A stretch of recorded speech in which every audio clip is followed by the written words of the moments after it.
Well, we finally made it home, but before we get into today's video, go check out my new channel I made. It's my personal channel. We posting more content on there.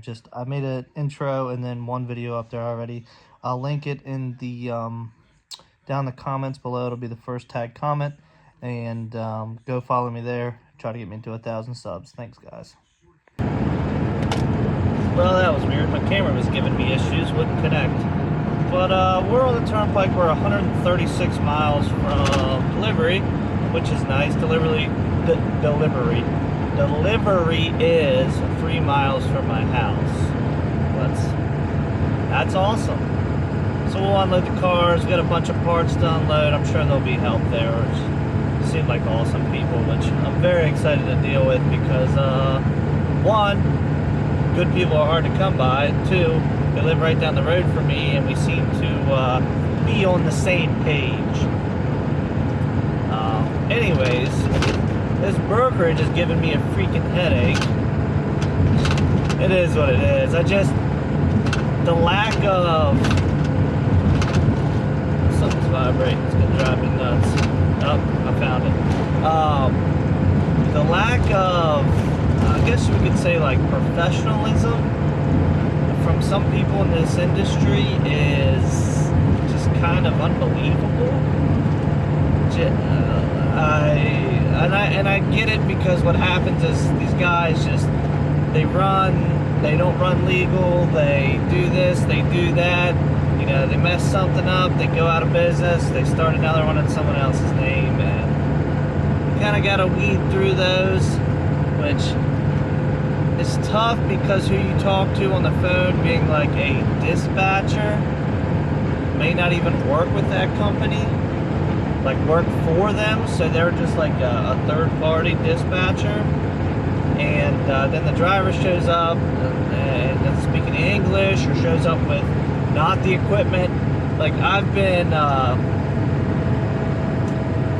asking for a picture of their equipment that they're showing up to pick the vehicle up in, whether it be open or enclosed, and sending that to the party that like the shipper, you would call them, to make sure that's the same truck showing up. I had somebody show up to pick up a truck. It was a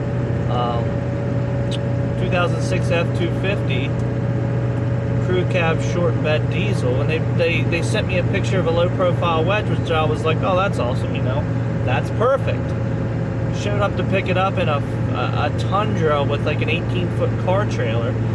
They tried to load the truck, the jack was rubbing the ground. It was like, they didn't pick it up. They were supposed to be there at 3. They didn't get there till like 11 o'clock at night. Nobody called, which I don't even know if I would have heard my phone. It's like, no numbers on the truck. So anyways, what prompted this, I just got a text. And the guy's actually calling me right now. So let me see. He said there was an issue, but he did pay his invoice. So let me see what the... Well, figured out what happened in real time. The gentleman drove right through the check station at a military post and then was surrounded by cops. What is wrong with these people? What is wrong with these people? Thankfully, they transported the car perfectly. Picked it up yesterday evening, got it delivered today. I just drove right through, so it's probably lucky he didn't get, I don't know. Anyways, that was a problem.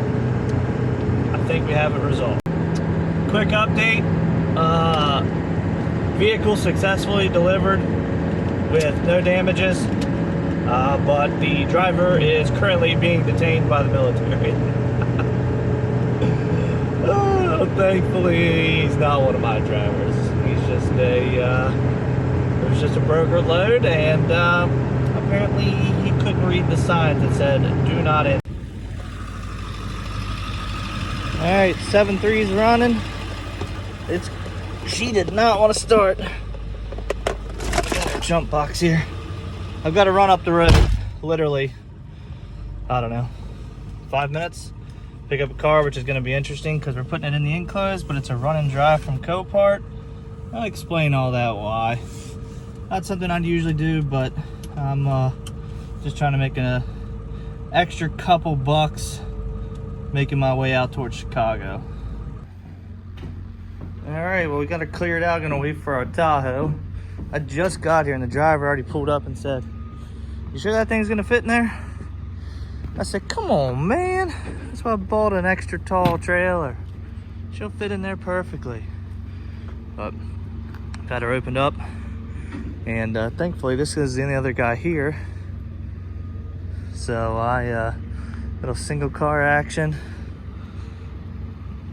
3rd gen Dodge 2-wheel drive. That's what I'm talking about. Stand here and wait for our car. Thankfully this morning appointment was not busy at all, so easier to get in and out with this thing. This thing's gonna get a bath too. I give everything a once over. This morning, everything looked good. I'll get down the road with this thing. Man, in and out in 20 minutes. That's something new. And actual nice people loading. He asked if the thing start. He's gonna come help me, but I got it running. Here's our Tahoe. Looks like a tree fell on it. Tree, basketball pole or something. That's the damage. I totaled it.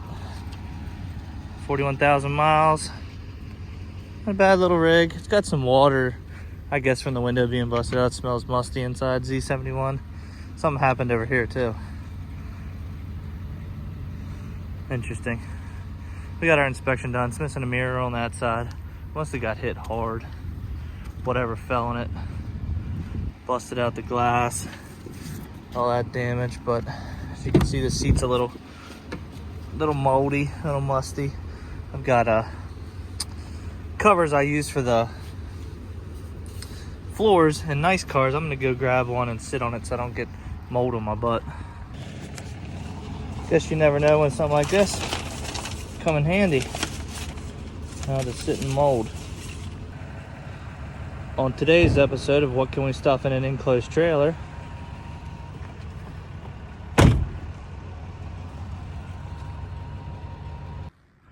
there, that's why you buy an extra tall trailer. And this Tahoe squeezed in here, man. Look at that room.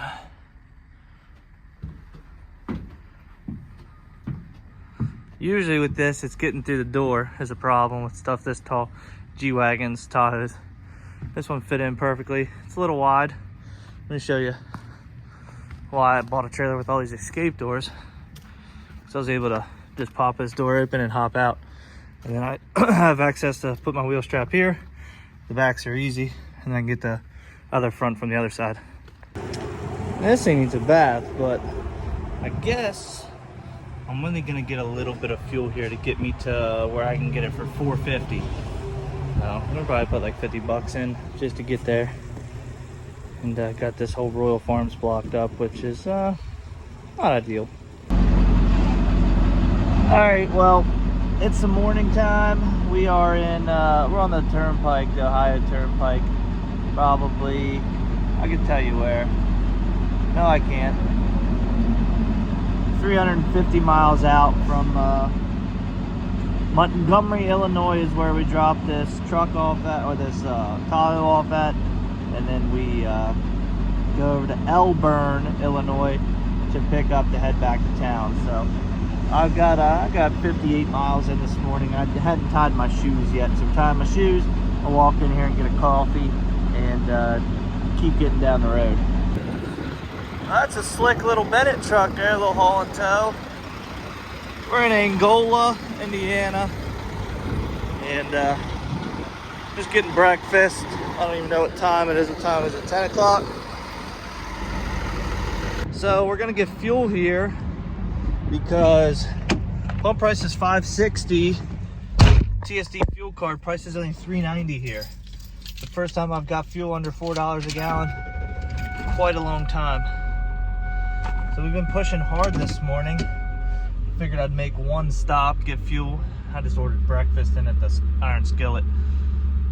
Not usually what I do, but got something quick to get. Anyways, I was saying it's not usually what I do, but the lady said it'd be less than 10 minutes for food. This place is it's kind of like I stop here all the time for fuel, and it's kind of just a slow petro.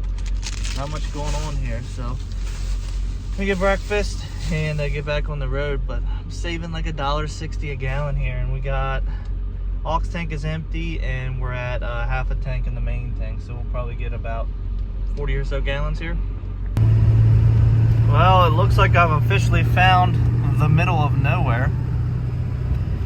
We're just like a mile from this guy's house to get these cars picked up, but it's crazy.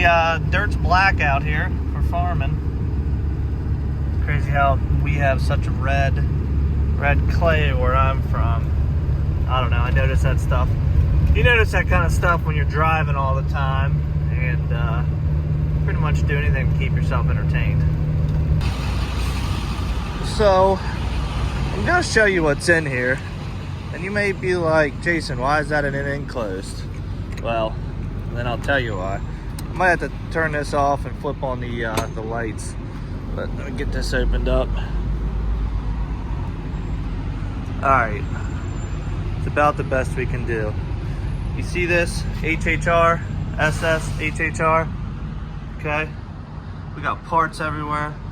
This thing, I don't know if this thing only has 1,100 original miles. Behind it, we have a 2000 Harley truck, okay? 1,800 original miles. So these are headed to a father and son team that lives right down the road from my house that buys and sells cars. So, linked up with them. Shout out to their son who watches me on YouTube. Saw my equipment sitting at the house and got linked up with them and getting this job taken care of for him. Well, we're at Truck World again. $1.63 a gallon off with mud flap. $1.63 a gallon. Give you a little bit better. There you go. 1,160 original miles. We got parts under the car. We got parts there. We got parts behind the truck. We got parts everywhere. This thing's full of parts. Harley truck. Just checking straps. All's good. Getting some cheaper diesel. $3.98 a gallon. Honestly, really happy to be paying under $4 a gallon. It feels like I'm getting a pay raise, but let's check the rest of these straps. Top off the tanks. That'll be our last fill up before we get home. About 300 miles back to the house, and I'm paying $3.98.